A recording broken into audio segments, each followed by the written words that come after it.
Thank you, everyone, for joining us for the Tribal Forest Protection Act of 2004 Acquisitions webinar, Navigating Contracts and Agreements Between Tribes and U.S. Forest Service. This webinar is brought to you by the Intertribal Timber Council and U.S. Forest Service Office of Forest Management and Office of Tribal Relations. So just as a reminder for those joining, the objectives of today's webinar is discuss mechanisms for contracts and agreements on TFPA projects. We will not be sharing all the mechanisms available because there's so many, but we will be giving a high-level review so that folks can get more acquainted to how contracts and agreements works with TFPA, some of the issues to be aware of, and pathways for moving forward on a local level.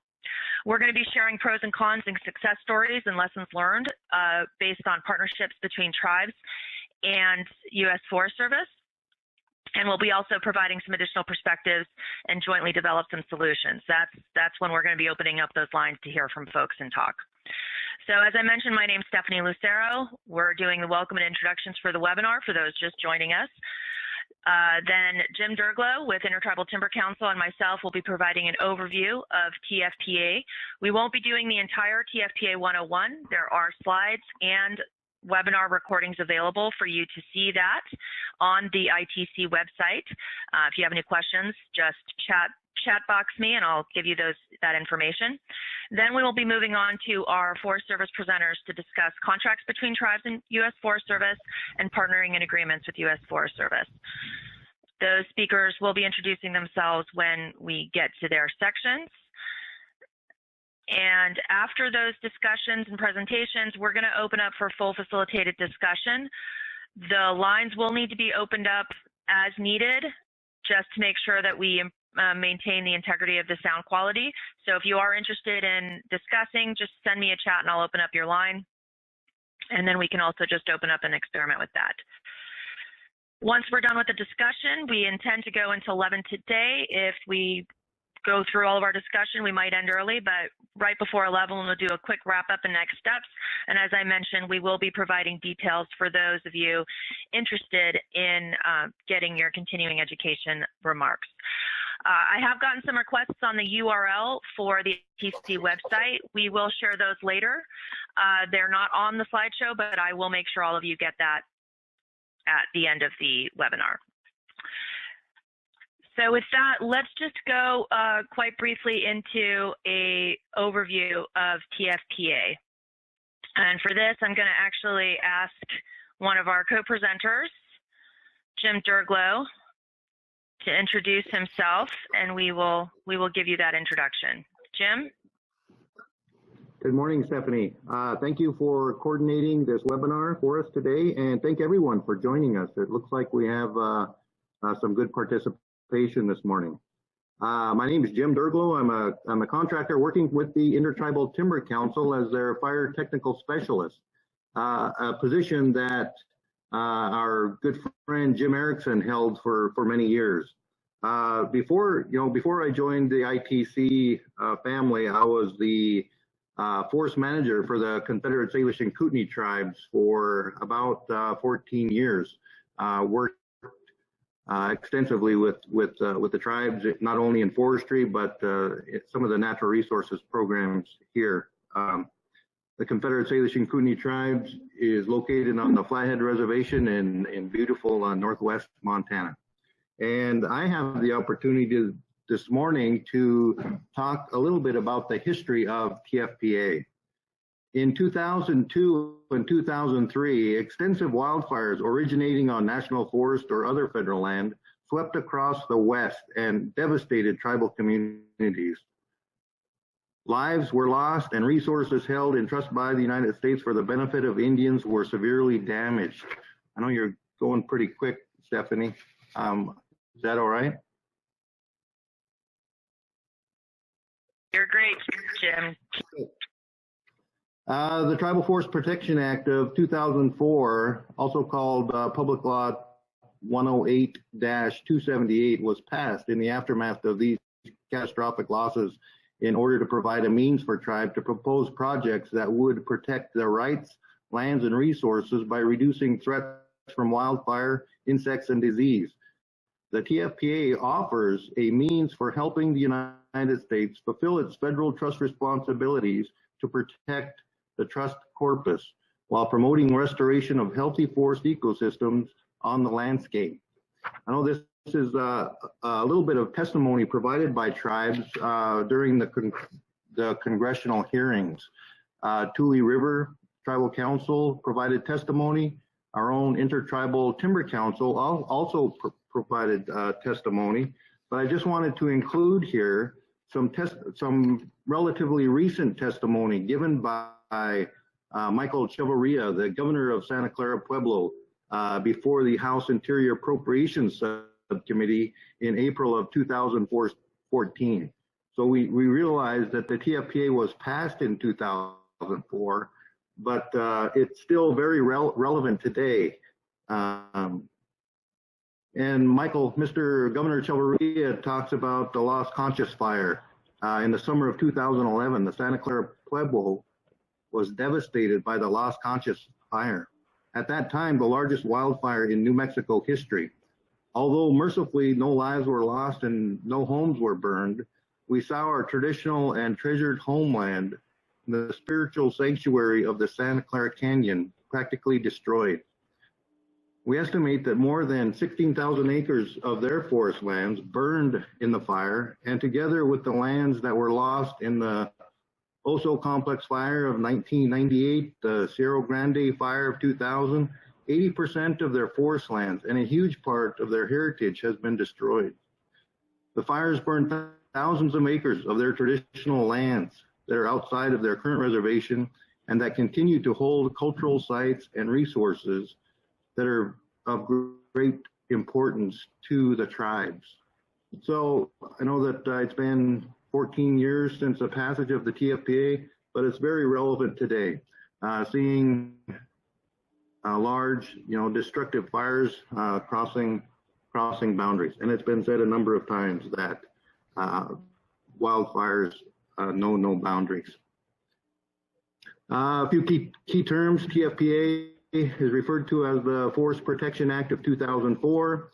Tribes refer to those tribal governments that have federal recognition. And the trust responsibility refers to the federal government that has legal responsibility to protect the interests and rights of the tribes and their managers. Land in trust refers to the fact that the United States holds the legal title and the tribe or individual Indian person holds the beneficial interest.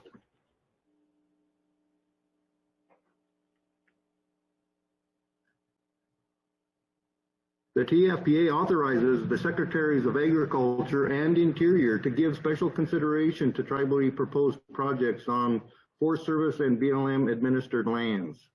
It emphasizes the government-to-government relationship between the federal government and the tribes, and this is something that I'd like to talk about more in detail if we have time. It sets forth the goal for protection of trust lands. It acknowledges tribes' historic and cultural interests. It also recognizes tribal relevant knowledge and skills.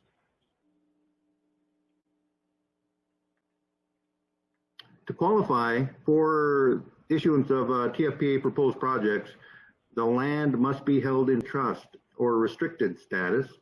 It must be forested or have a grass, brush, or other similar vegetation, or it must formally had a forest cover or vegetative cover that is capable of restoration. And these basic concepts are included in the authority. I'll turn it back to you, Stephanie. Thank you.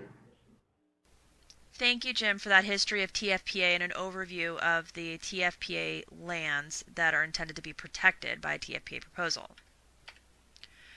Now, the intent of TFPA is for the tribe to initiate projects to take place on U.S. Forest Service or BLM administered land. This land is posing a risk to the trust lands that Jim just described, and the Forest Service administered lands must border or be adjacent to the Indian trust land and pose a fire risk that includes insect infestation, disease, or any other threat. These are some of the basics outlined in TFPA, but the intent is really to protect from any risk. And when we talk about adjacency, what we're talking about is how close does that Forest Service administered land have to be in order to pose a risk to the tribal lands. The other component is that the land that is being proposed for the project must be in need of land restoration.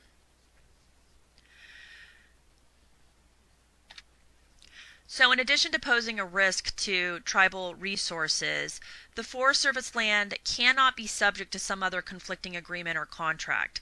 So this might be if there's already some restoration contract applicable to the land that the tribe is requesting be part of the TFPA proposal, or in some cases it might be land that under forest plan revisions does not allow some of the work being requested.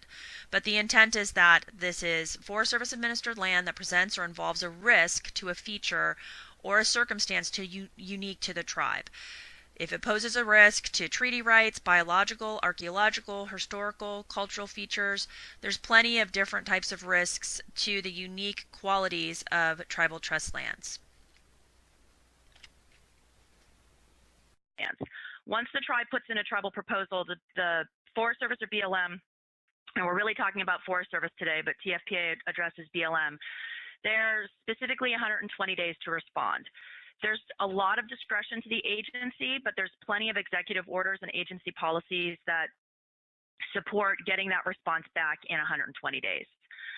So then tribes and BLM or Forest Service can enter into contracts or agreements to do the work.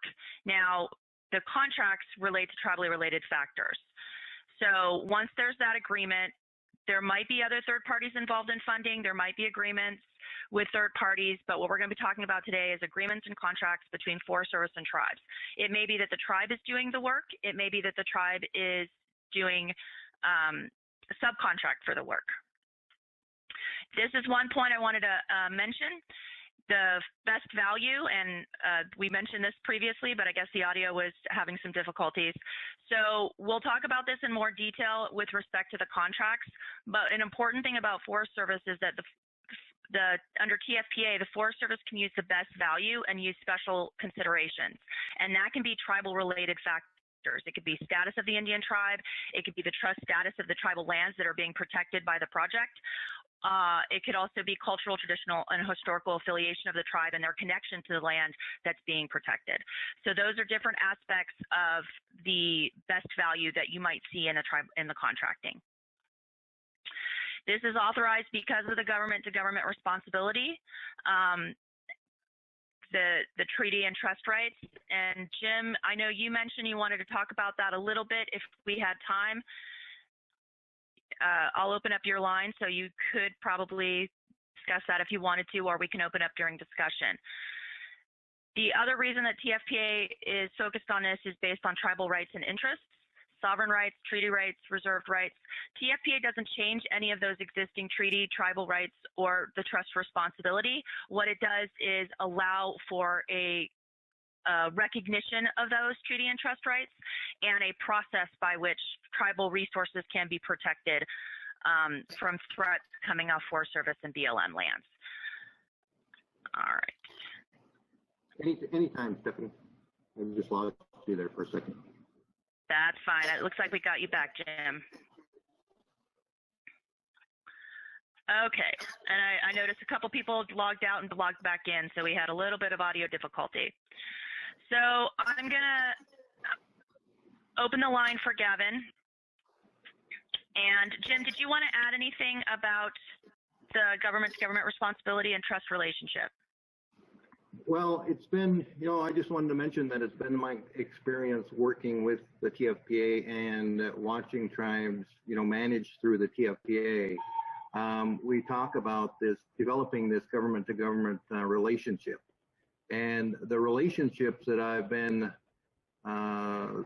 privileged to have or have watched develop have been very formal and, under TFPA. So I think that honoring the government-to-government relationship, I don't know if it's just thinking forward a little bit of how to improve acknowledging or validating the government-to-government relationship other than under formal contract. Just some thoughts there. Thank you. Thank you, Jim. I appreciate that. All right, with that, we'll get back to that and have some more discussion. And I know the line is a little wonky right now, but I'm going to mute myself and open it up to Gavin. Gavin, take it away. All right, thanks, Stephanie. Hello, everybody. I'm Gavin Smith.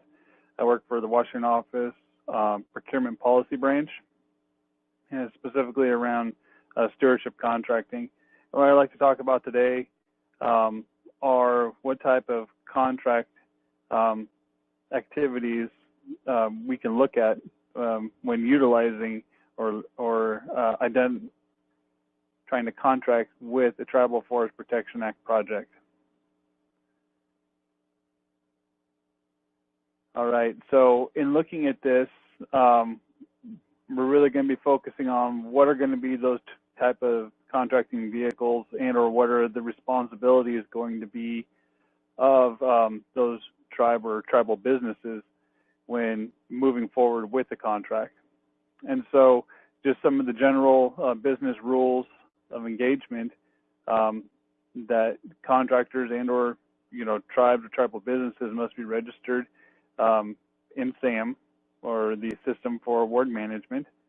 The contracts will be with those tribal entities, identified as the prime contractor. So that's a key point there. So even if all the work is subcontracted out, the tribal entity is still considered the prime and responsible for the overall performance and meeting the objectives under the contract. One of the other considerations is if there is an approved project under the Tribal Forest Protection Act, existing contracts already in place within the same footprint. And so if that were the case, we just need to make sure that when we do contract for additional services that we don't have any overlap of those required services within the TFPA area. So existing contracts will still be continued on.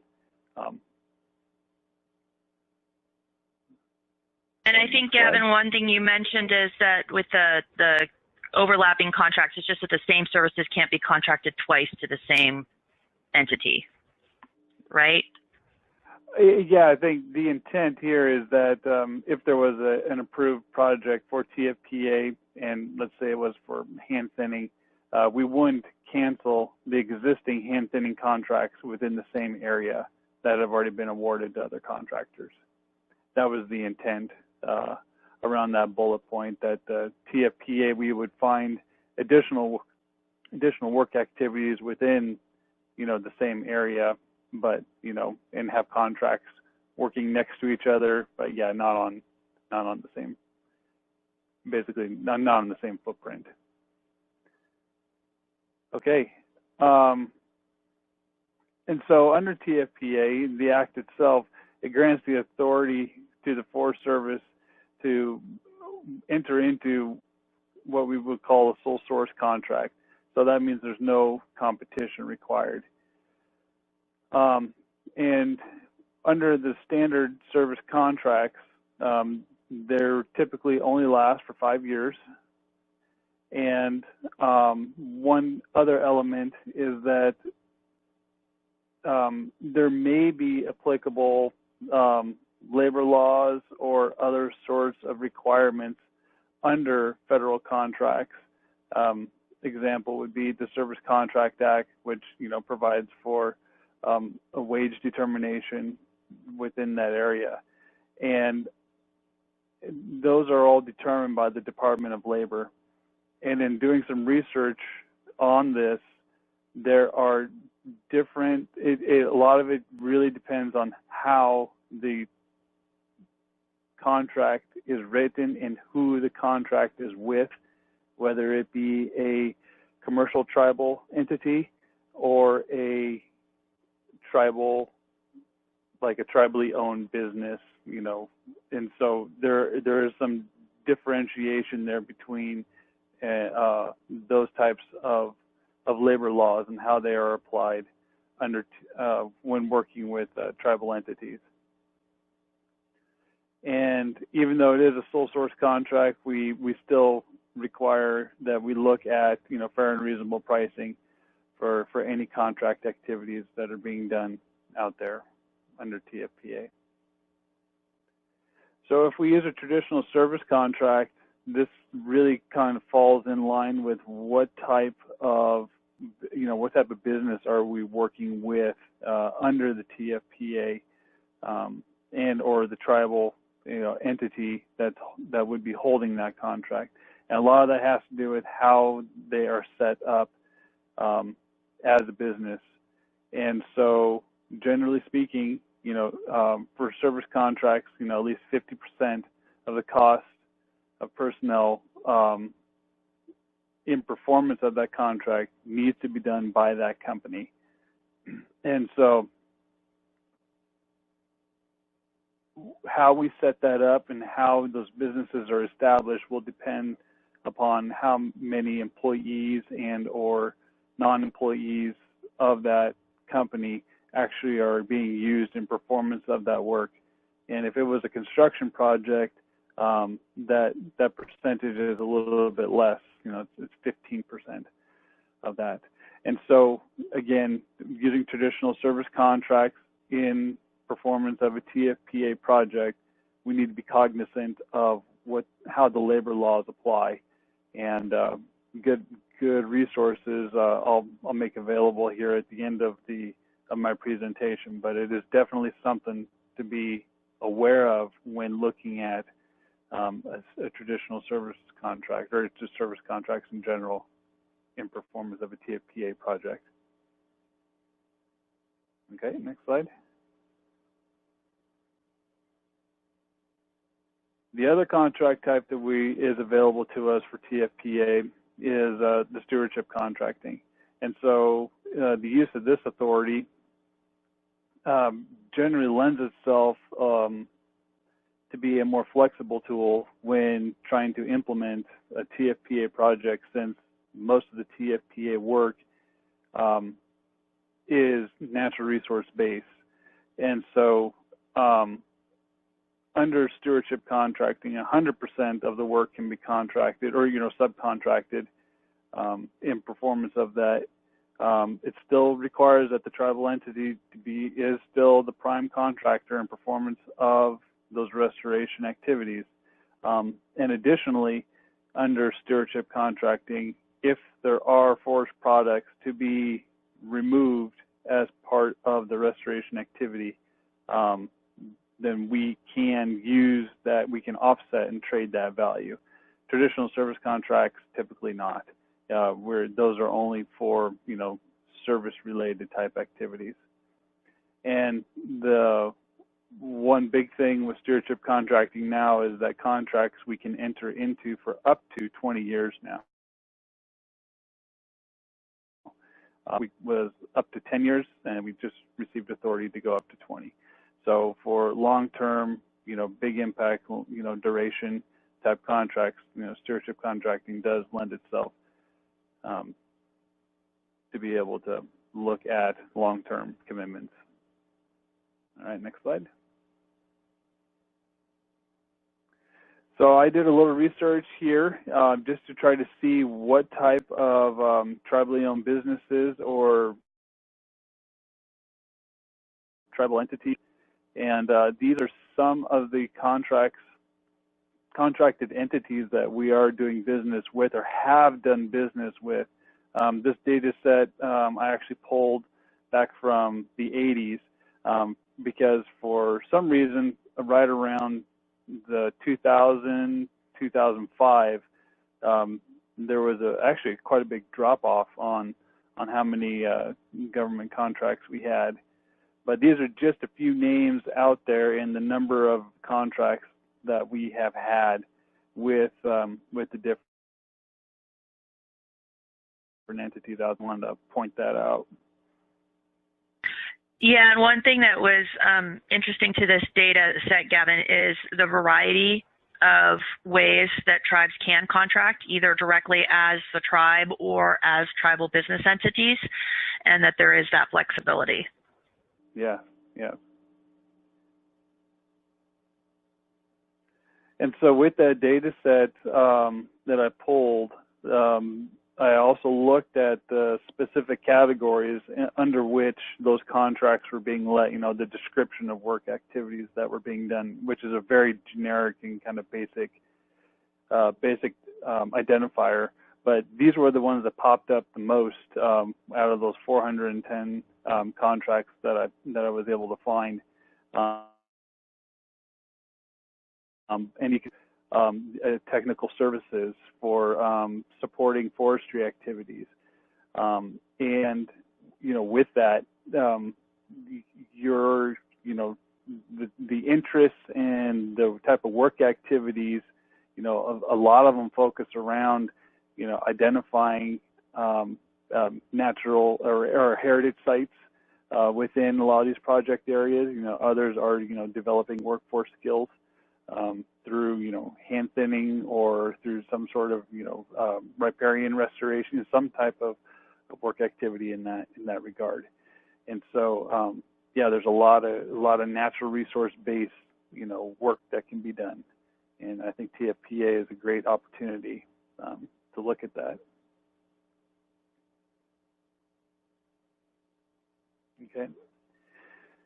All right. So from the contracting standpoint, stewardship contracting does provide, a lot of flexibility. We do provide also a lot of, of extended duration of work activities to be done. And there are tools out there. So if you're, wondering how to, set up businesses or how to identify or look at this at a bigger term or a longer look or business plan for your tribal entities. The Small Business Administration has quite a few resources, as well as the Procurement Technical Assistance Centers, or PTACs. They're very helpful in helping to develop a business, as well as your local contracting office. And so that really, contracts, there's a lot of resources out there to help folks to get established. So thank you.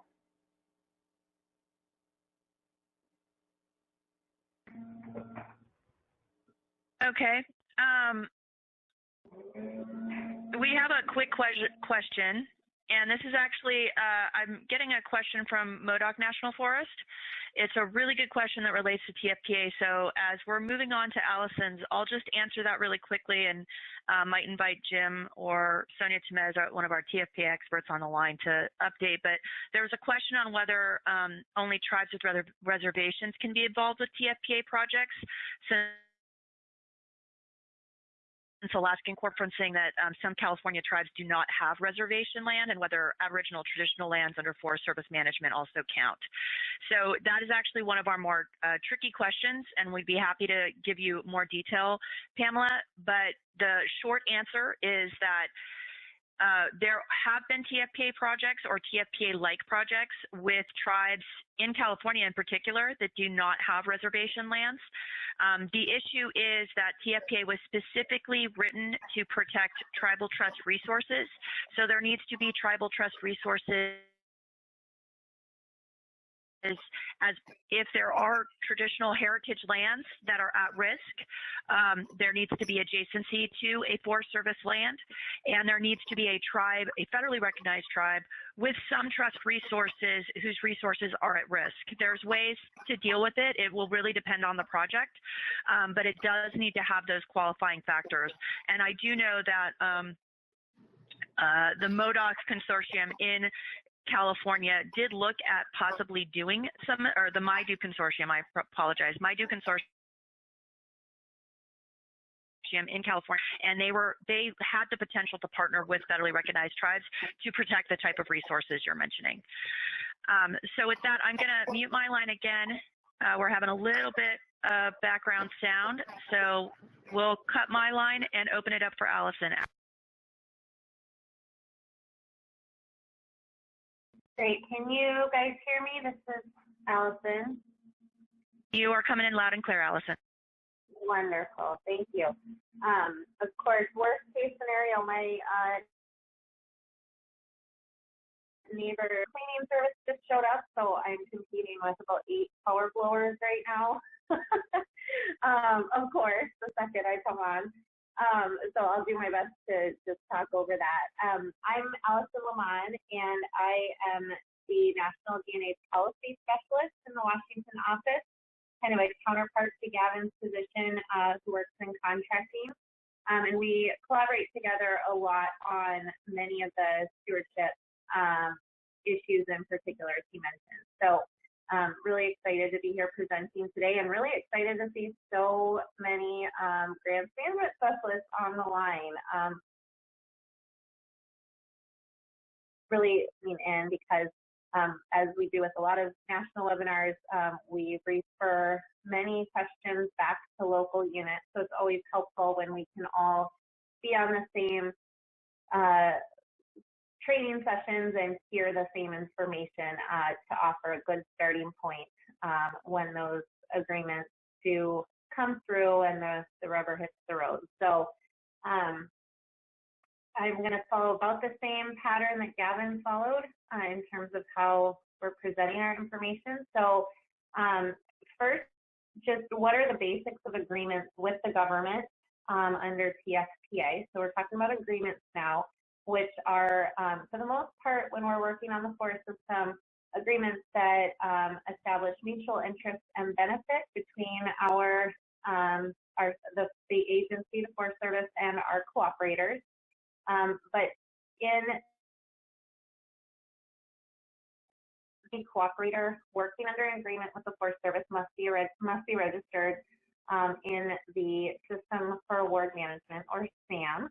And if you haven't, or your entity hasn't registered in SAM, I would recommend, and you do want to or anticipate working with the government in any way, I recommend looking into and getting that process started to ensure that your registration is ready to go at the time of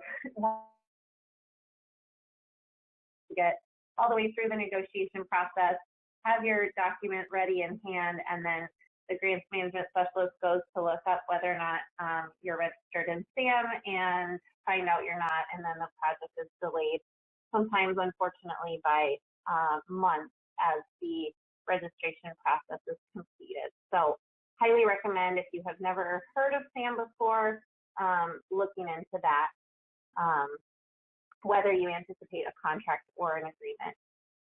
On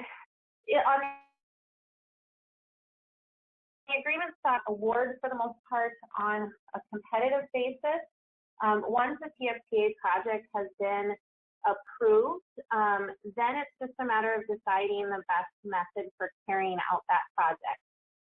We have a number of different authorities, and as Gavin mentioned, we're not going to go on a deep dive into what those authorize, but there is usually, if it's an approved TFPA project, that is 90% of the time with something that we as an agency are authorized to partner with an outside entity to carry out. We do have 2 different ways that we set up projects. We refer to them as either standalone agreements, where one agreement document captures every component part of the project. And then we also do something called a master agreement with supplemental projects, which really outlines the broad strategy. And those individual supplemental project agreements capture the smaller or parceled out projects or project goals as either funding is available or as you move through the landscape to work in different areas. Oh, I wasn't done talking about that slide. Can you go back one?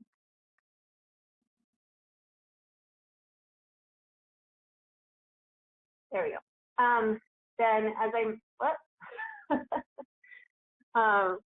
as I mentioned, that we also, again, have many different partnership or financial assistance authorities. Project must fall within the scope of one of those authorized areas of doing partnership or assistance business. And in the partnership case, it must meet a mutual interest or benefit parameter, which is something that is clearly, if there's a tribal government or tribal interest area, as Stephanie just described, and land management goals, mutual interest and mutual benefit is something that is a pretty straight line to establish, since we all have the goal of managing resources in the various land holdings that we have. So mutual interest, mutual benefit is pretty straightforward when we're talking about TFPA partnership. Okay, now we can move to the next slide. All right, so again, sounding like a broken record here, we can partner using any of our available authorities where the tribal government is an allowable cooperator. And off the top of my head, other than our interagency authorities, which are federal agency to federal agency authorities, and then the Good Neighbor Authority, which only names states as allowable cooperators, any of our other authorizations, and I think there's probably 20 or 30 or so regularly used authorities, are going to be areas in which we can work. Agreements, for the most part, like contracts, they last for a period of 5 years, although some of our authorities have extended periods of performance, which, as Gavin mentioned, is stewardship, where we can work now up to 20 years. The other thing is we often have approved projects. However, we don't have funding available for that project, or we have to wait until the next funding cycle to be able to carry out the work on an approved project. So in addition to having needed, we also need to have available funding for the project that aligns with the purpose of the project that's being carried out. So if we're working in a fish and wildlife restoration area, then we need that appropriate and corresponding fish and wildlife management funding to carry out that project. The other thing is some of our authorities carry a statutory requirement for cost sharing, or there's an agency policy setting a minimum cost sharing requirement. And so that needs to be factored in as well. So unlike the contract side, where the price that is bid is the price, bid and accepted is the price that we go with, on the mutual interest, mutual benefit has to talk about resource sharing in order to achieve the same sort of qualitative outcomes of that project. So Stephanie mentioned there may be some questions related to cost sharing. And I'll just say, based on what she shared with me as a sort of a common or frequently asked question, is that cost sharing does not need to be cash spent on the project. Cost sharing can include a multitude of, there's not necessarily an expense item spent on the project, rather a resources contributed. So potentially a tribal government has access to large machinery, backhoes and bobcats, that they plan to bring to the project to do some of the clearing work. And we can assign a reasonable value to what it would cost the project to rent that machinery, and then that becomes a contribution or a cost sharing item on the project. And it's something that the cooperator didn't necessarily have to spend money on, but it adds value to the project and increases the cost sharing and matching that's happening across the overall value of the project. So I would encourage any entity that is having challenges meeting a cost sharing requirement to work very closely with the Forest Service program manager and grant management specialist to see if there are any identifiable areas of value that are being contributed that haven't been recognized on the financial plan. Because of course, we want to see the highest level of cost sharing, because the more we share with our leadership and with Congress that we are leveraging those local dollars, the more authorization and funding we get to do partnership work. So it's really a huge incentive for us to try to identify as much as possible to demonstrate that we're using these partnership authorities in the way that Congress intended them to be used, which is to partner locally and increase our capacity and the ability to get as much work done as possible, leveraging those cost sharing and resource sharing opportunities. And then finally, costs associated with carrying out the project need to be reasonable, allowable, and allocable. In contrast to contracting, where a profit margin can be realized, partners and agreements work that we do, all associated costs must be directly attributable to the project and should not include any overage. They have to be based on actual costs. So that's just something to keep in mind when the TFPA approved project is in hand. If there is a need to walk away with more than just actual costs reimbursed, then perhaps a contract is the better mechanism to carry that out. So we can move to the next slide. And then I don't want to go into too deep a dive on any further considerations, but here's a few more things that when we are entering into agreements with outside cooperators that we tend to go through as we do the negotiation and look at the documents back and forth. Conflicts of interest must be avoided, as should the appearance of any kind of investment. If there's any question on that, we do have internal resources at the Forest Service, the Office of Ethics, that we can check with just to make sure that an actual or appearance of either conflict of interest or endorsement is not present, and we can move forward. So the last thing you want is to have your project on the front page of the newspaper for a reason that somebody is questioning whether or not it should have been done through the agreement route. If the U.S. Forest Service doesn't have the authority to perform the work, it can't be done through another entity. So we couldn't approach a tribe or affiliated tribal business and ask them to do work that we ourselves are not authorized to do. We also talked earlier about the mission overlap. The U.S. Forest Service mission should also align with the cooperator's mission together.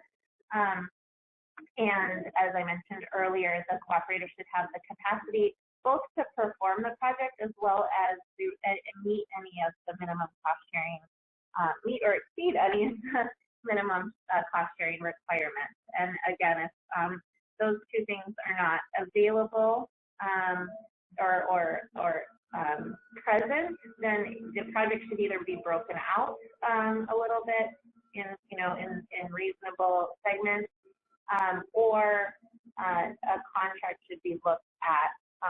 The sole source opportunity is available when there's a TFPA approved project in play. And then also just timing.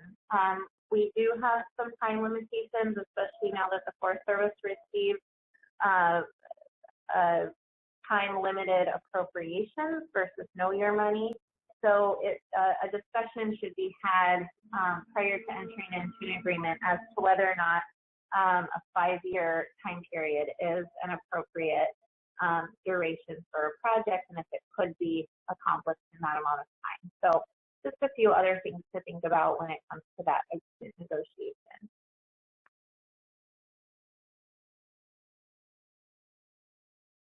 All right, and I just for really high-level overview, we do have quite a few authorities, assistance and agreement authorities, and I just wanted to break those out a little bit because in the just everyday use, different terms get thrown around. And, you may say I have a grant from the Forest Service, but you're really working under a partnership agreement. So just wanted to give some clarity to what some of those terms mean. So when we talk about federal financial assistance, we're talking about grants and cooperative agreements. And those serve a public purpose and are primarily performed off forest system land. So in the case of TFPA, where we're working across boundaries, we're generally not going to be working in the federal financial assistance arena because the purpose behind the work cannot be separated out as just serving a public interest. There's an agency benefit in play too. This is where we talk about mutual interest and mutual benefit. And that's where we have the authority to enter into the partnership arena, where we're carrying out both a purpose that serves our land management objectives as well as meeting the objectives of the cooperating organization. So partnership agreements, mutual interest and benefit, federal financial assistance serves public purpose. Partnership participating agreement, our challenge cost share agreement, our stewardship arrangement, as well as any agreements that, for the most part, any agreements that cite the Wiseman Authority, because we're going to be working across that land boundary or within a broader watershed. We also work in a lot of specialized areas to protect life, resources, and property on forest system land, cooperating with specific parties for law enforcement, road and fire protection, and those are areas where we collaborate with local law enforcement and fire agencies to do ongoing work that takes place on the forest system. And then the road agreement also, where we have so many different jurisdictional roads running through forest system land, we have arrangements to make sure that there's somebody named to work on and monitor those in collaboration with the Forest Service. Then the next slide gets into some of the agreements, or where we work to accept funding or resources from a non-federal party. We have two authorizations to do that, where we work either on behalf of the other party, or we carry out work as requested by another non-federal party. And then, as I mentioned earlier, we have a number of interagency authorities, which are federal to federal government arrangements. And then finally, an unfunded transaction that you might have heard about is a memorandum of understanding, where we just are really providing a framework or a very high level sense of what future collaborations might encompass, but there is no ability to transfer anything of value or make any commitments through that document. So if you wanted to carry out a TFPA project but you don't have funding, you could go through the step of putting an MOU in place in advance of receiving any official word that funding is available, but it's not a necessary step. The MOU neither helps or hinders future funded agreement transactions, but it can be a helpful tool to use if you're trying to decide on a longer term strategy to work together. So next slide. All right, and then I just wanted to go into stewardship. The authority allows the Forest Service to enter into agreements with non-federal parties to meet the restoration objectives outlined in the authority. And on the agreement side, again, mutual interest and benefit should be established. And as Gavin mentioned, the value of timber or other forest products can offset the cost, which is different than our other partnership authorities where funding has to be available at the front end of that partnership work. The Forest Service in this case can recognize forest products or timber value, which can be used as a contribution by the Forest Service to accomplish those restoration objectives. And then the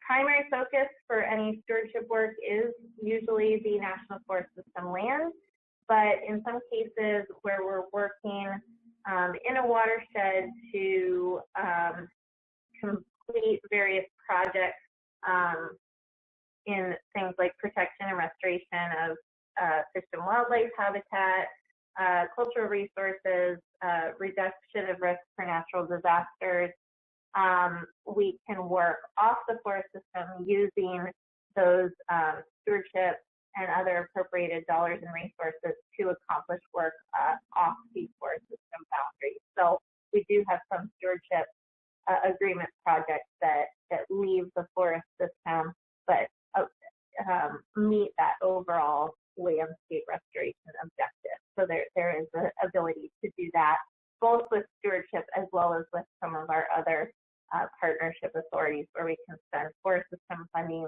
off the forest system as long as it meets those restoration criteria. So next slide.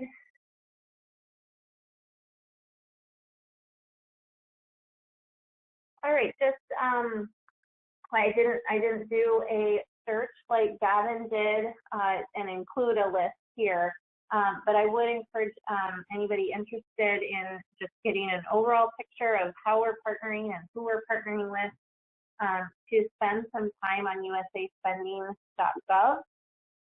It's a newly retooled website that has some pretty amazing data mining options and opportunities to just look at how the federal government and then Forest Service specifically is spending money and through who.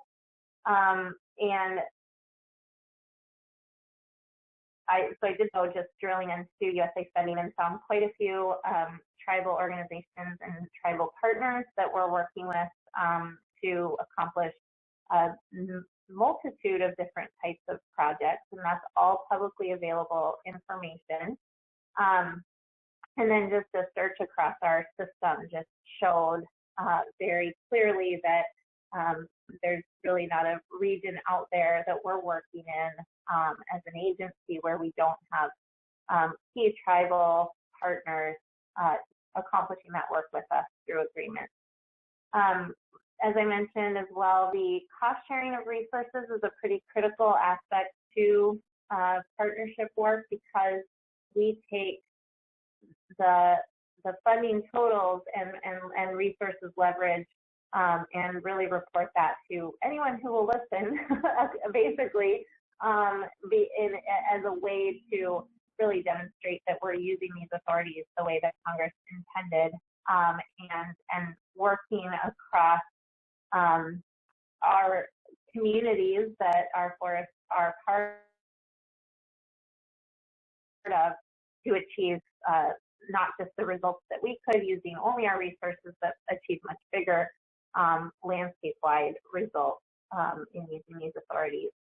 And really just bottom line, any activity that's approved via a TFPA proposal can be carried out using an agreement tool. So just really encourage you, if you do have a TFPA approved project, to meet with your program manager and the grants management specialist early and often in the planning process to make sure that the best instrument for carrying out that work is being selected.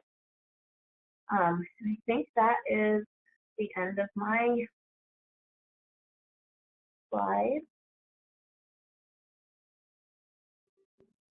Yep. Thank you, Allison. So Allison, I know you have some interesting background sound going. Hopefully folks can still hear me right now.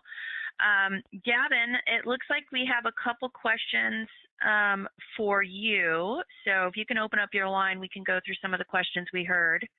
There you go. Okay. We actually had a bunch of questions, and Gar or John, just chat me if you want me to open up your lines. But it was basically to whether or not stewardship contracts can be sole sourced, or they need to use the best value process. Yeah, good question. And so those are two different contracting terminologies there.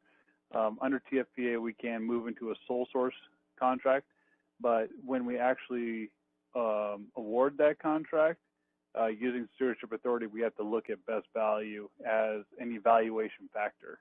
So yes, we can issue, move into a contract, but we use best value for evaluation to see if we actually want to pursue awarding that contract. Great, thank you for clarifying that.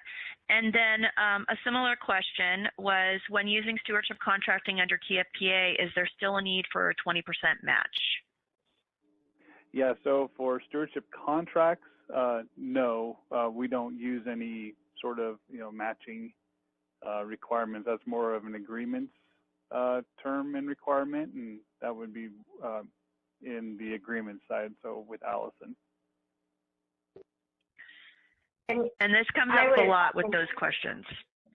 Go ahead, Allison. Yeah, and I'm happy to jump in that yes, the 20% match is required for stewardship agreements. And really, I would say that if a match isn't present, and because the stewardship award can be made sole source, I would ask, as the local grants management specialist, I would ask why we weren't using a contract then. If there was no match present, I don't think then that the stewardship agreement would be the right instrument to choose in that point, in that particular scenario, if no matching resources are identified or available.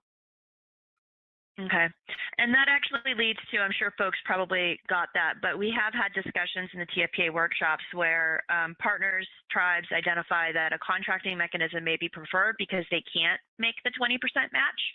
So that might be a reason to do in a contract or agreement if you can't do the match because it's not required under the contracting. Right. Well, and I will say also, just on the stewardship agreement side, the product value is not in the calculus for match. So if we have $100,000 of timber that's being harvested through that agreement and $100,000 worth of service items that are being accomplished, that is not entered into the match calculus. But if it's $100,000 worth of product and $110,000 worth of service items, and the Forest Service adds the $10,000 of appropriated funds to the table, the match is only those $10,000 additional that we've added above the forest product.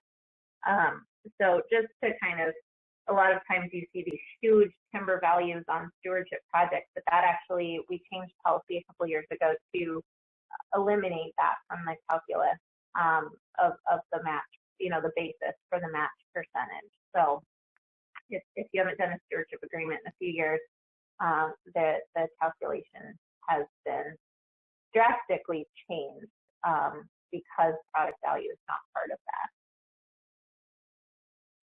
that. Okay, thanks for clarifying that. All right. So I'm not seeing any questions just yet. We'll open up the line fully in a minute. Uh-oh. Okay, Allison, I might mute your line for a second. Okay. Yep, it's interference with your line, Allison. Sorry. Okay, so Allison, Gavin, I'll open you up as needed. We have a couple questions generally coming in about the slide deck. Those will be posted on the ITC webpage, as well as a cleaned up version of the video. We're going to cut out the audio difficulties and just re-record those items. I'm going to open those lines. We had a couple general TFPA questions that I wanted to answer. And I'm actually going to open up Jim and Sonia's line. Sonia Temez is one of our TFPA experts, and she's been instrumental in helping share TFPA knowledge. So Sonia, your line is open to kind of discuss the overall TFPA 101 questions, and Jim, I'm going to open your line. Basically, the questions related to how a TFPA proposal is approved, what's the process of getting it going before we even get to the contracting, who approves it, etc. So Jim or Sonia, just jump in. Basically, a TFPA proposal is usually developed by the tribe, and as we mentioned with an earlier conversation, the proposal does need to be drafted by a federally recognized tribe. It does not mean that they cannot partner with non-federally recognized tribes, but the tribe issuing the proposal to Forest Service needs to be a federally recognized tribe.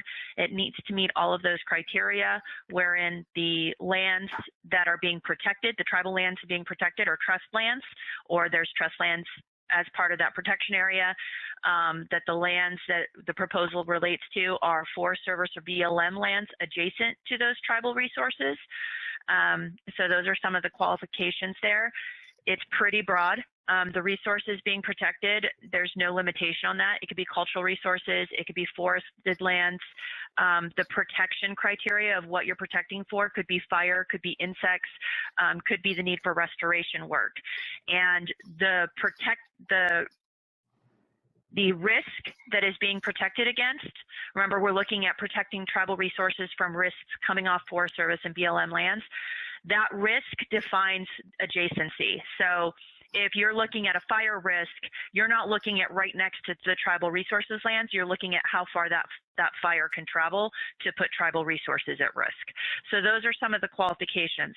Once the tribe and the Forest Service, and we've seen most successful when Forest Service and tribes sit down in advance, kind of their issues are, where the risks are, and develop a proposal together. It's not necessary, but once the tribe submits that proposal, that's sent through the district ranger to the regional forester. Now, TFPA gives authority to approve TFPA proposals to the secretary, but that authority has been delegated down to the regional forest level. So it usually goes to the regional forester. So that's pretty much who approves. It's the regional forester, and that's a delegated authority. The process needs to be reviewed within 120 days. That's what the Act provides. Any other process points Jim or Sonia want to add? Maybe just to add that there are templates available for either letters of interest or letters of intent, and proposal letters or templates, that are available. And you make a good point, Stephanie, in that in the most successful projects that the tribes and the Forest Service have discussed, a proposal or intent of a tribe to submit a proposal with the Forest Service long before that proposal is submitted. Thanks. Yes, and if folks are wondering where those templates are, those are also available on the ITC website under Tribal Forest Protection Act. For those of you that entered into your email addresses when you signed in, and I'll remind you how to do that at the end today, we will be sending out a and to the where the PowerPoint will be listed. Some similar questions was whether a TFPA action requires a proposal. They're not TFPA actions, they're TFPA proposals. So TFPA projects come from a proposal. That's where they start. That said, we have noticed that when the Forest Service and the tribe sit down and talk about TFPA proposals, we have seen proposals and projects come out of those discussions that aren't technically TFPA projects because they didn't go through the proposal process, but the Forest Service and the tribe sitting down and going into that process of how to talk about TFPA have come up with collaborative forest landscape projects. They've looked at good neighbor ideas where they can partner with the state. They've done projects that are very similar to TFPA in that the tribe and the forest are working together to do restoration work or field work to protect tribal resources and improve the ecological health of Forest Service lands. So that's happened a lot based on those discussions and through that process of TFPA. And if I could add, Stephanie, in some cases that we've seen that the tribe not necessarily needs to propose a project, but the Forest Service or the neighboring forest may have a project in hand that has gone through the NEPA process and is ready for contract award. So in some of those isolated cases, the Forest Service has a project ready to roll, and they would have a discussion with the tribe of whether the tribe would be interested in contracting that under the TFPA authority. And that's actually a good segue to a plug for our December webinar. We do not have any audio issues, but we will be talking about best timing to come up with proposals, joint proposals between tribes and Forest Service, exactly with what you're talking about, where there's a table-ready project where NEPA's already been done. It's consistent with the Forest Service program of work. So more on that in later webinars. But you did actually mention something that relates to another question. Someone asked whether contracts or agreements for TFPA count as a federal undertaking and therefore need separate National Historic Preservation Act or any NEPA, National Environmental Protection Act review. And the very short answer to that is no, they do not. That said, the projects that those contracts and agreements relate to, the work on the ground, would be considered a federal undertaking, and it would need to go through those review processes. And please note that because TFPA talks about projects on Forest Service land or BLM land on federal land, then that NEPA and NHPA process is different than the tribal. And Forest Service sometimes encounter kind of difficulties in internal processes with NEPA. It's a federal NEPA process for the projects. The contracts and agreements, that's just sitting down to figure out what you're going to do. It's not until you actually sit down and do it that you need to go through the NEPA or NHPA process. Sonia, did you want to add something? Go ahead. Yeah, a couple of things. Piggybacking and reinforcing what Stephanie and Jim have already said. The best projects are done collaboratively, like with Thule. The Sequoia National Forest and the Thule Indian Reservation sat down and scoped out about 11 miles of fuel break. And Thule was able to say, we're going to be working on our side with BIA appropriated funds, and also we're going to be bringing in, ultimately it was about $1 million to do the fuel break on their side of the boundary. And Sequoia was eventually able to come up with appropriated funds through a variety of means to do work on their side. But it really took sitting down and working to see what areas were at risk, tribal lands, trust lands, and what areas that the forest had to prioritize their NEPA and other environmental compliance in order to get it done. I also wanted to refer to the Apache Sitgraves National Forest and the White Mountain Apache tribes collaboration. The tribe's reservation had been hard hit in 2012 and 13 with these catastrophic fires. The forest and the tribe sat down. We worked on a TFPA project in which the different rangers sat down with different tribal staff from two of the tribes, Apache tribes, and started prioritizing. NEPA started prioritizing the work on the tribal side of the boundary. There was a potential for a conflict because the forest had already awarded a stewardship contract to a local mill. However, they turned that potential conflict into a collaboration. They brought in that other contractor as a partner, and they provided training. And so they had a TFPA project where they had an agreement and a contract. They had training opportunities The contractor who had the capital and the skilled staff did some of the work, and the tribe did other work and worked closely with both the Forest Service and the contractor to get certification. The district ranger and the contractor felt it was in everybody's interest to have a skilled crew in place that was knowledgeable about the cultural and natural resources. So they invested in the tribe. So it really takes sitting down and working through what's needed and what the priorities are and what the opportunities are. So I would encourage you, as Stephanie and Jim have, to sit down and work on these proposals before they're formalized, and to look at the advantages of contracts versus agreements. Contracts can be more complicated to amend whenever they're changing field conditions, and many of you know there can be changes, substantial changes over time. And agreements may be better. And then you have to look at how you're going to meet the in-kind match. But we found that we can be looking at tribal offices, tribal staff time, tribal council time.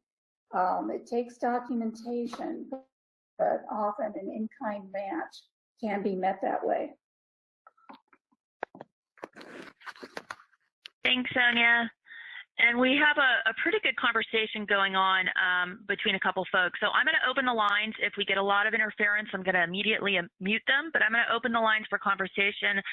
And I'm going to see if Barbara and Ray are interested in kind of sharing the discourse they've been having through our chat box. So let's just see if this works. Folks, make sure you only have a phone line or a computer going. Sure. So all lines are open. Like to have something. Oh, we have someone speaking while they're on the phone. All right, we're going to mute everybody. Okay, unfortunately, I had someone speaking. So I'm just going to open up the line for our speakers, as well as Ray and Barbara. Let's see if we can hear you guys. Sorry about that. We had someone speaking over the webinar.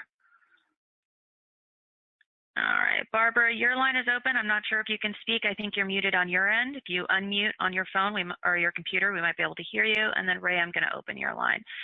So the discourse was actually related to whether a programmatic agreement is considered something requiring Historic Preservation Act. And there was some advisory council materials shared that may provide that. I don't know if Sonia, Jim, or any of our Forest Service folks want to comment on that.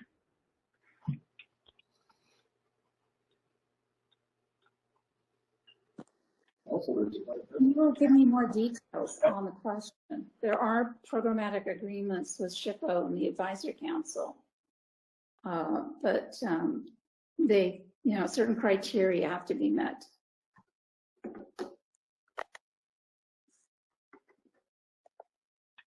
So would NEPA or Historic Preservation Act review be required for those programmatic agreements? Okay, who are the parties in the programmatic agreement? It's not specific. Someone had seen some Forest Service, Pamela, I might open up your line. She had seen some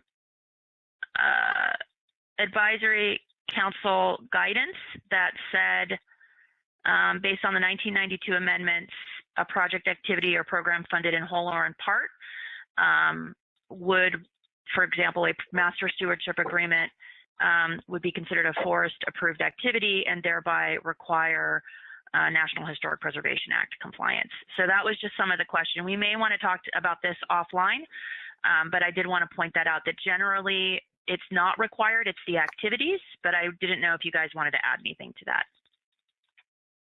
Yeah, entering into a contractor agreement will not in itself trigger a need for compliance. That's handled during, project development. looking at what the scope is going to be, the kind of equipment going to be used, what the potential effects are, and what the area of effect is going to be. There's some programmatic agreements with the state, SHPO, State Historic Preservation Officer, and Advisory Council, exempting certain activities that categorically will not be affecting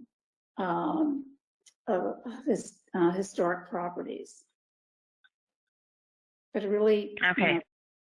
We need more specifics to define what's going to be needed.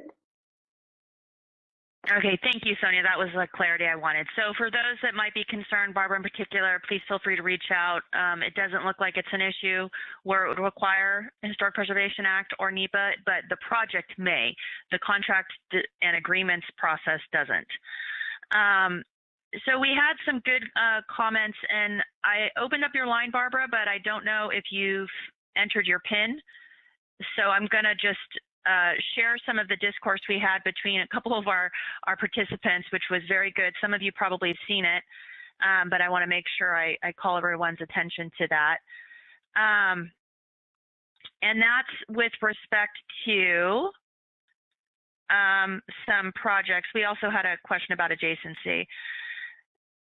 There's discussions about projects on lands where the Forest Service land borders or adjacent to a reservation boundary, but is not actual trust land.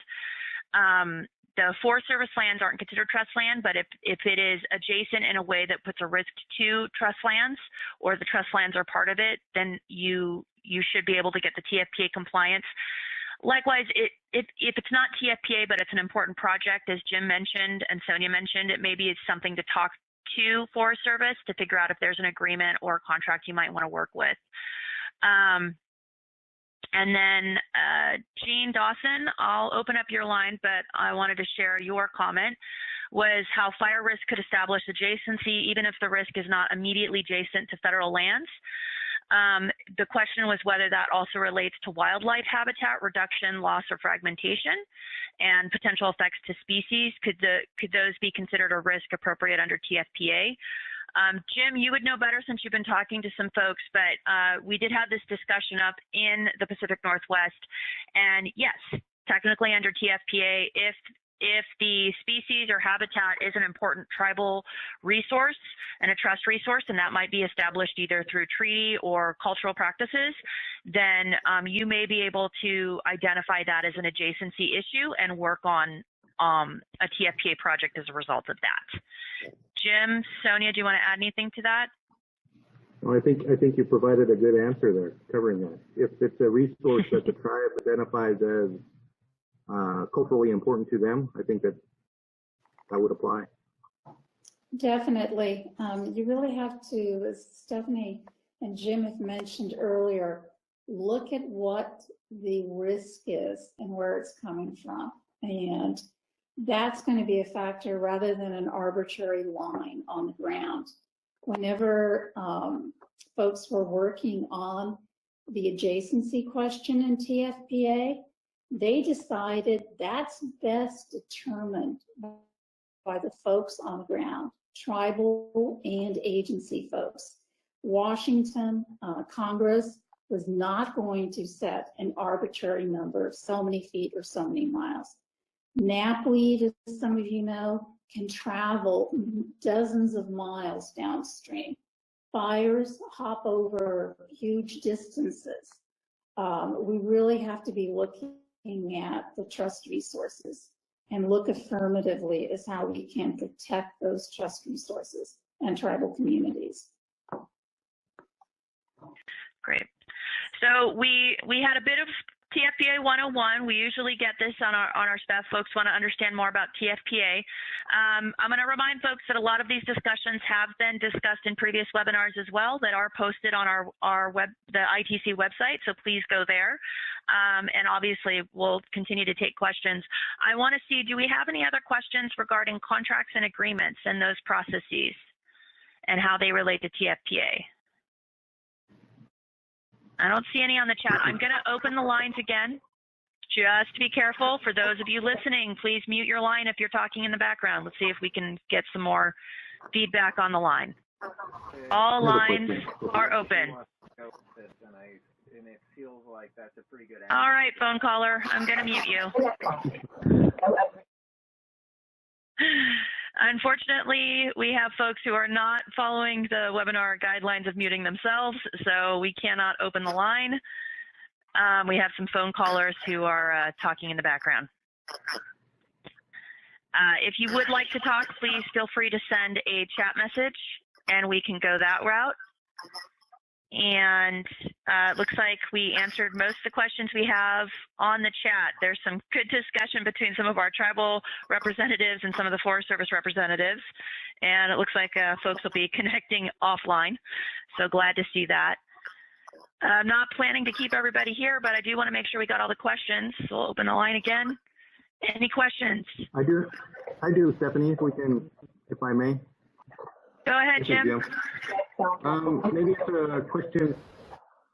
Jim, hold on a second. Okay.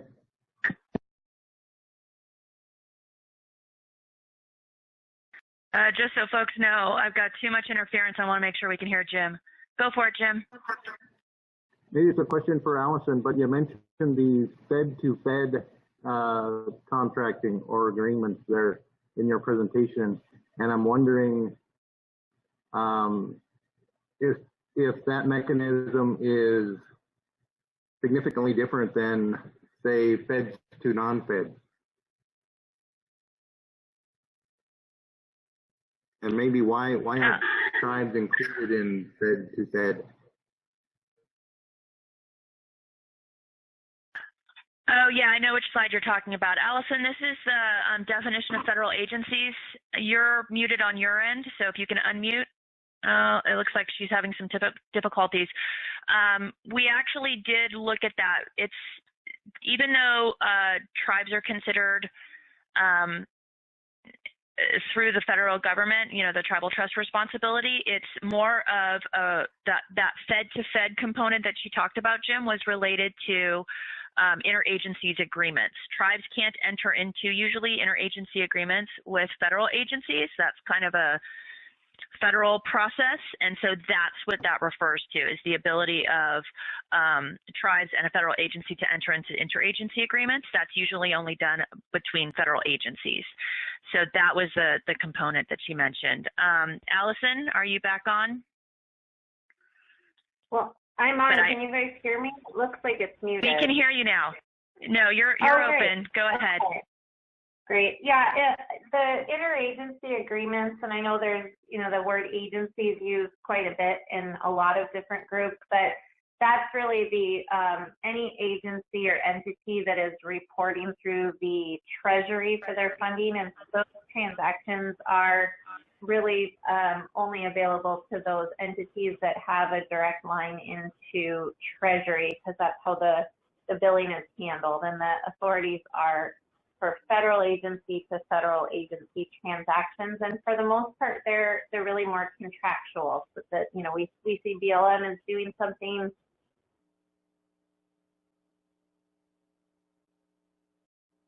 Oh, we lost you for a second there, Allison.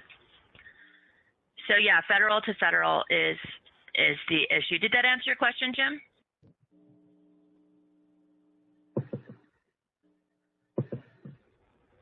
Oh, I'm trying to unmute myself. Go ahead, Jim, you're on. Did that answer your question?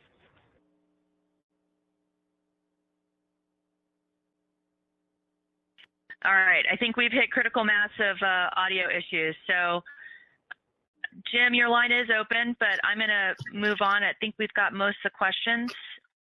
Okay, maybe we could talk about it offline, Allison. I know that some tribes have access to federal accounts, so, you know, maybe something we could look at a little more.